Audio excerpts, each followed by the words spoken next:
Bonjour à tous les amis et bienvenue dans la chaîne YouTube Les 30 ans ma passion. On se retrouve pour la clôture du meeting estival d'été de l'hippodrome d'Anguin avec le prix du Pont de l'Alma. Comme d'habitude, on revient sur ce qui s'est passé. On a fait un excellent week-end samedi et dimanche pour les membres et les abonnés.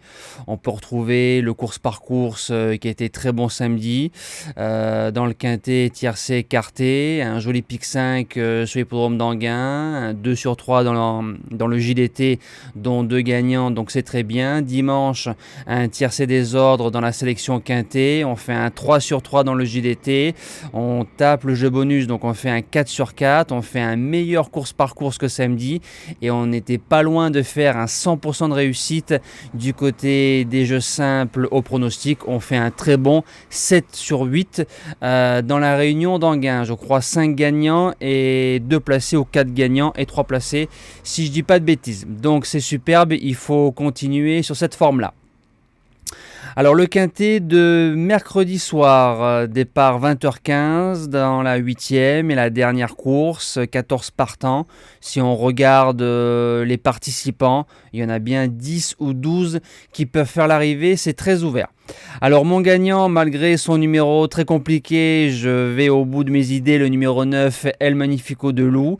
J'avais dit attention le 30 juillet, si près, il pouvait faire mal, deuxième pour sa rentrée. Il avait fait 2 rentrées auparavant dans sa carrière pour 2 victoires. Le cheval est vraiment battu dans les 100 derniers mètres, il a eu un parcours un petit peu dur.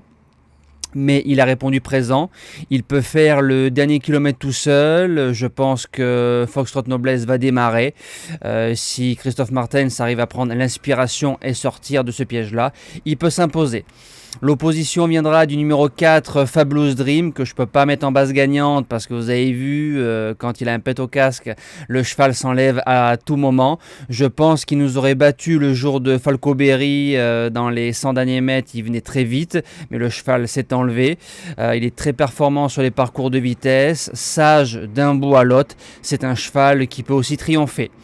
Premier outsider, le numéro 1, Foxtrot Noblesse, un cheval qu'on avait touché en simple placé à 18 contre 1 le 9 février sur l'hippodrome de Vincennes.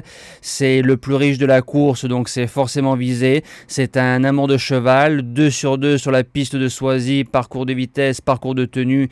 Il a marché 12-1, donc c'est un très bon chrono. C'est un cheval sérieux, courageux. On lui a mis 2 parcours sur l'herbe. L'entraîneur est en forme, le driver aussi, feu. Deuxième outsider, le numéro 7, Fougue du Dollar. Alors elle a vu le mécano, parce qu'elle reste sur 2 victoires pleines de promesses, 3 attelés et trop montés. Au trop monté, elle a fini sur un pied terrible.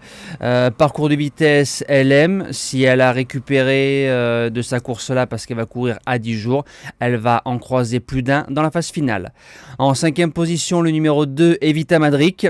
Alors, elle est très forte sur les parcours de vitesse. 6e et 3e des 2 quintets de référence. 6e, mauvais parcours, mais elle a quand même bien tenu sa partie. Ensuite, 3e avec un meilleur parcours. La jument a bien conclu. Elle aime bien la piste d'Anguin. C'est une jag, c'est une dure, j'y crois. En 6e position, le numéro 5, Diego Duhoulet, qui était ma deuxième base le 30 juillet à 25 ou 26 euros. Le cheval n'a jamais vu le jour côté corde. Il retrouve Sébastien Arnaud avec qui ils ont plusieurs victoires et plusieurs podiums ensemble. Il lui faudra la bonne course. Il est très très fort sur les parcours de vitesse. Je le rachète sans problème. En 7e position, un cheval qui m'a un peu surpris, le numéro 11, Finot du Pomereux. Il est 3e d'Idit dans le quintet de référence avec Evita Madric. Le lot est meilleur que par rapport à la dernière fois, mais le cheval est en pleine forme, incontournable. Et je termine avec le numéro 6, French Way of Life.